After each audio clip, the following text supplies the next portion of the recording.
Suspendidong magpinsang mayor at vice mayor ng Urdaneta sa social media na lamang nangangampanya dahil sa banta daw sa kanilang buhay kaya hindi na naglalalabas. Detalye ng balita mula kay Freddy Pajardo, Aris 38. Freddy, good morning.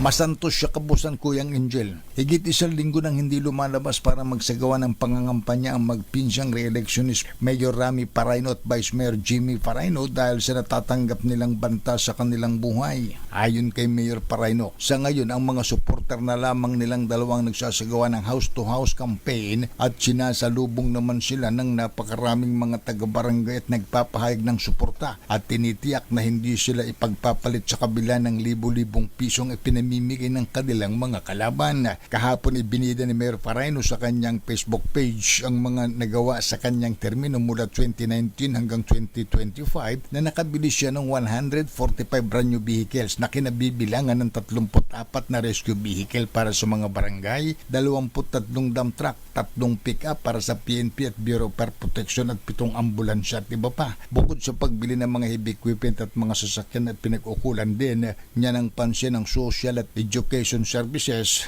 Nandadat nga niya ang 2,900 na scholars sa ilalim ng free higher education program ng LGU at ngayon ay nasa 12,200 na. At sa buong Pangasinan niya sila lamang ang may libreng burial services para sa mga namamatay na senior citizen para niya hindi na problemahin ng mga naulila. At dahil dyan ay nakikita ng kanyang mga kalaban sa politika na malakas ang suporta sa kanya ng kanyang mga kababayan na lalo pa silang minahal matapos silang masuspindi dahil sa politika. Dagdag pa ang taal silang taga-Urdaneta kaya lahat ng uri ng paninira ibinabato sa kanila na alaman niya ng kanyang mga kababayan na ito'y pamumulitika lamang kaya hindi sila ipagpapalit sa isang dayuhan lamang sa syudad.